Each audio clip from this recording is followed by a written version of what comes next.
How's it going, guys? We are back at the deck box, and we have our second place winner, my friend Colby, who was on what deck were you on, Colby? I was on Crystal Beast Conclave Control. Hell yeah! So this deck was fucking horrifying because Colby was who I played, and like I think you were my hardest match all day. Thank you. Yeah, dude, it was like I literally was horrified playing against you.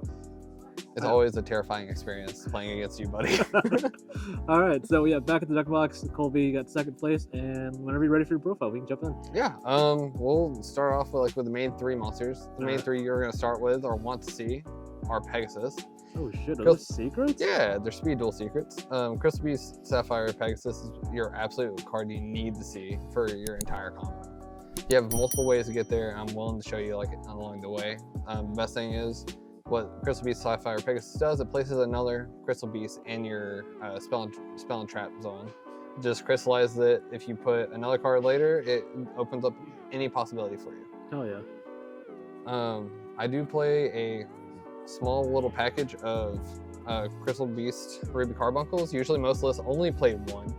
The reason why is because you can just recycle it. However, I like seeing the second one just in case like they banish it because it is your only light, and if they banish it, you have no way of getting it back. Damn. So if you play the second one, you can use Crystal Beast Awakening Ultimates and just special it out from deck, and you're good to go again. On top of that, we only play one whole Crystal Beast Cobalt Eagle. This comes in handy whenever you don't want your Crystal Beast to be like possibly destroyed.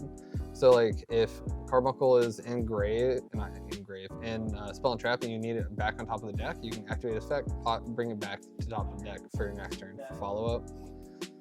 Or you can do it to Pegasus. Pegasus is probably the better target for that. The other main things, you're going to end up running two Crystal Beast Rainbow Dragons. This is called Zenith. This, you can banish it from your spell and trap zone and special summon from the deck a Crystal Beast monster. Usually you're going to get Pegasus or Carbuncle or Cobalt Eagle. You're going to go for any of those, but their effects are going to be negated. So usually you're going to pop it and then bring it back down to the spell and trap zone anyway with like another Rainbow Bridge. Then that opens up their effects again. And then you're gonna play the massive brick in the deck. It's called Rainbow Dragon. I've seen this card way too much in my hands. I saw it twice against Jimmy, and it made me really sad every single time. You never want to see it in hand. However, if you see it, you can play without it. It's just unfortunate if you see it.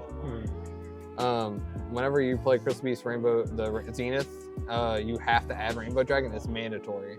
If you don't, you can't play the card. It's a dead card.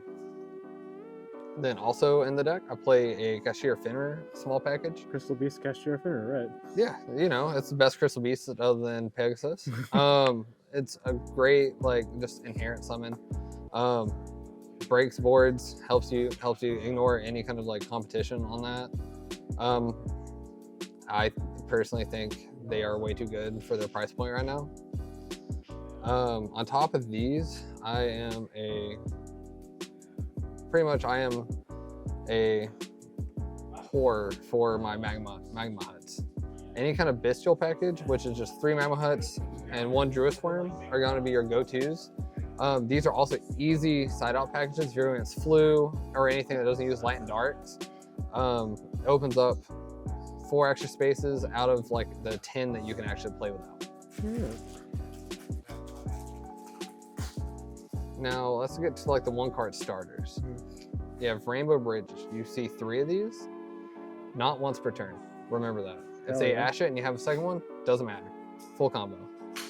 This will search a crystal spell and trap from your deck to your hand. If you get drolled here, it kind of sucks. So beware of that. But just always remember it's not a once per turn. You can consistently do it. The other best spell in the deck is Rainbow Bridge of the Heart. Not only does this give you another normal summon, it also can pop your own muster for a search, and then if something is crystallized into your spell and trap zone, like your Pegasus that you just popped, the other effect triggers, and you can bounce a monster on their side of the field. It is targeted, so they can dodge it. However, you get the search off of it and the bounce, and it's continuous. So if you can do it on their turn, your turn, whenever. Hell yeah. Now, the best thing to the deck, I believe, that has came out has been Crystal Bond. and I'm playing mixed rarities because I am poor. So Crystal Bond, what it does is it searches a Crystal Beast monster from your deck. You add it to your hand, but you have to also like put down another Crystal Beast monster from the deck to the field in Spell and Trap Zone. What you're doing on that is usually your Zenith, so you can banish it and get a free special. It's always a good thing to see, whether you see it over the hand. If you have it already and you ask your Rainbow Bridge, it's kind of whatever. The next one is going to be Awakening of the Crystal Ultimates. This deck, this card has two different effects. If you have Rainbow Dragon on field, you get both the effects. However, you have to reveal Rainbow Dragon from hand to activate one of them. One is you can take a Rainbow Bridge card from your deck to your hand or dump it. Usually the target is going to be like Rainbow Bridge of Salvation. If you're dumping it, if you're adding to hand, it's just Rainbow Bridge and you just go from there. The second one is special summon from hand, deck, spell and trap zone, or graveyard, a Crystal Beast monster. Usually you're going to special out Carbuncle and use her effect to get all your Crystal Beasts back out, and you can OTK. Very nice. How often do you OTK in this deck? So I just did it like 4 times. Very nice, okay. It's kind of consistent, but the grind game is what you're mostly going for. If you get the chance to OTK, it's fantastic.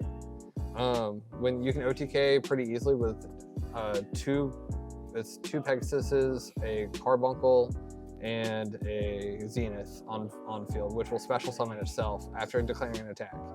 Sweet, okay. So it's pretty nice. And then you have 2 little Foolish Burial of Goods. This is just for your Rainbow Bridge of Salvation play, which I'll explain that in a second.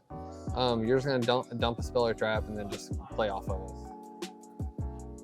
It's also the only thing that's going to contradict with one of the only hand traps you actually play, which is Dimension Shifter. For the Rainbow Bridge Salvation package, you only run 1 because it's once per dual effect, but you also play a Necro Valley and a Zombie World.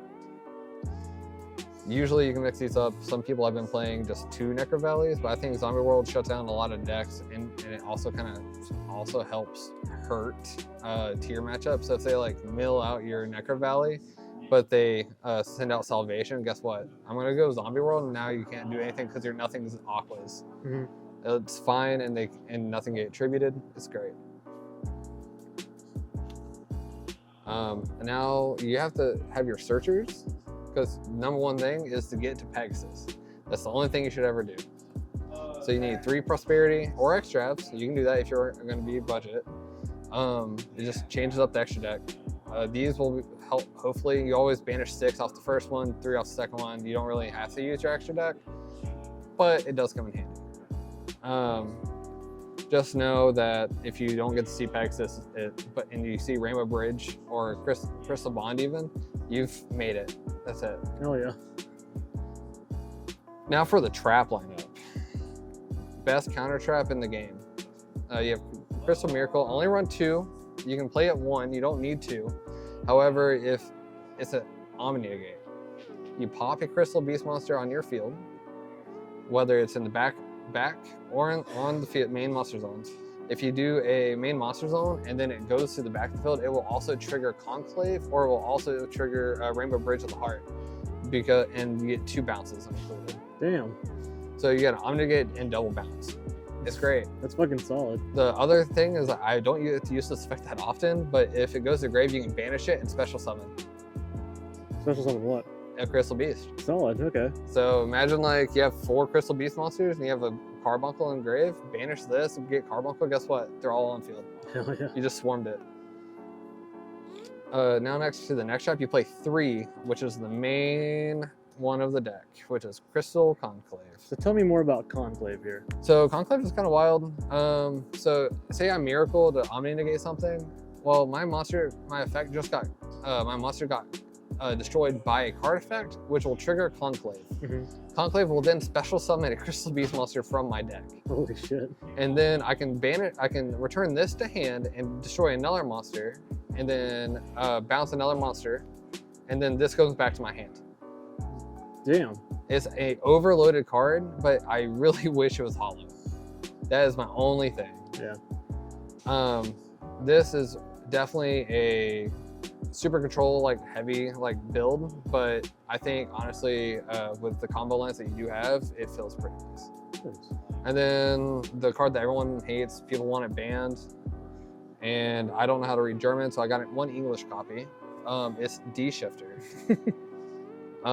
Pretty much like you can play under D shifter the entire time. It does not matter. This hinders almost any deck that uses graveyard. If you can't see get Necro Valley or anything else, but you open D shifter, you're well on your way. It does run into the issue of playing Foolish Burial Goods, because if you open this and Foolish Burial Goods, you're gonna have to make a pick. Other than that, that's pretty much it for the main deck. Oh yeah, sweet. Side deck? Or not side deck, extra deck? Yeah. So you mostly play a crap ton of extra XEs. I like to start with Wallow for your Bestials. So the best thing about Wallow is it's a rank 6. You can shuffle, I believe, back. Hold up. Yeah, you can return. Sorry, you can target something in the grave and then return it back to the deck. Or you can special summon something. I sadly haven't got to use this card that much. However, I usually push for game with Bestials anyway, so it kind of is whether or not I want to. If you don't go there, you play Floodgates, and I highly recommend any Floodgates, like Baguska. Baguska is solid. You put in a defense, no one can do anything. You're having a great time. But you're negating their effects, and the other cool thing is your Crystal Beast monsters still trigger. So it's good. Damn. You pop them, go to your back row. They can't react to it. You're having a great time. And then you go with Abyss Dweller. This is Tyr's worst nightmare other than Necro Valley. I can end on this 9 times out of 10. I very rarely will brick, but this is a very easy thing. Cards in the graveyard cannot activate for that turn. I'm willing to sacrifice 2 monsters just for this. Usually it's a Cobalt Eagle and a Pegasus. So this is the new tech I'm doing. Dagosto Emerald. It's okay. I get to target 3 monsters in my graveyard and then shuffle all 3 and then draw 1 card. I've shuffled all 3 of my Pegasus back, shuffled, and then I drew back into Pegasus and I had my extra normal summon and went full combo again. Hell yeah, that's solid. This is new for me. It's also just a win target, so it works really well. Nice. Now, Dugaris. I hate this card. You hate the card? I hate this card. Why? Every time I go into it for like the draw or anything like that, because I need to see something, the issue is I will draw Rainbow Dragon and Rainbow Bridge of Salvation, and then I just feel sad. So, but it has its uses. One, it's fire, it's not dark, so it's fine. I can double the attack of something if I want, so it can also help you push for game. Like imagine having a 4800 Bestial hitting you, and then I attack you with an 1800 Pegasus, then do Zenith in hand, and then attack for game. Yeah. There's an OTK line with it. It's not that bad. And then I have Tornado Dragon. I mostly kept this in here because I ran a funny Scytheway package originally. And then I could just pop Scythe. But this actually has came in a lot more handy whenever I'm going against like things like Rika or Runic even. But I think it's really good. It's really fun to use and it's one of my favorite rank 4s. My other favorite thing is cowboying people for game. People just don't see it coming. I can get 27500 super easily and then just cowboy for the final. I did it during me and Sam where I was going against Sword Soul, and I purposely cowboyed for game because I thought it was hilarious. Very nice. And then you need a Zeus package if you're going second. So you have Zeus, Borbo, and Chakanine. These are your main ones that you want to use. Please, for love of God, don't do what I've done and accidentally summon the wrong order. Because then you look stupid and then you lose to Jimmy. So that's unfortunate. But Borbo is great. It lets you attack directly and then you just go immediately into Zeus. And then you have a threat with 4 materials. Yeah. It's pretty good. And then finally, I do Link 2s. I have Mask and Phoenix. Mask actually just came up a lot due to the fact that I play Underworld Goddess. Now being able to pretty much like soup up like an entire board of Sword Soul monsters and then they just have nothing after that feels great. It's the best feeling. Phoenix, I think honestly I wouldn't change this for anything else. Extra back row removal is I think very important in this meta, and this format in general is just you need to see some kind of back row removal or it's not good for you. And then speaking of Underworld Goddess, I play 1. Again, this is just like a good boss monster to have. You link away someone's board and then you carry on. You can OTK the very next turn. And then I play Super Poly in the side. So I have two things. I have Mud Dragon of the Swamp and Garura. Very nice. If they're both the same attribute but not the same type, you end up going Garura. If they're both the same attribute and the same type, you go Mud Dragon. I think that's the other way. Other way around. My bad. You got it. But other than that, that's pretty much what you do. It's not that bad. They're okay. If you use Garura, it goes to grave. It's a level 6 with a Bestial. You can send it to grave with like Wallow or something. And then you get a draw 1 plus you get a special summon. It's not bad. Yeah. So tell me about how is your experience playing this deck? Did you enjoy it? Like, would you change anything afterwards? I think the only thing I would change would be the Bestial package. Like, it can be lackluster against like some decks. Like my matchups were like Sword Soul, Flu, Sprite, Rika, and then I also had tier branded. Bestials tier branded is just kind of game over. You wait till they go into Albion or something, and then you're like, oh, that sucks for you. But other than that, like I think Bestials are kind of overrated a little bit, and that's from me, and I have way too many. I think otherwise, I love the deck. The deck is absolutely fantastic. I think the better way is to play combo though. I just don't like playing into Nib, and I can avoid that in this whole thing. Yeah.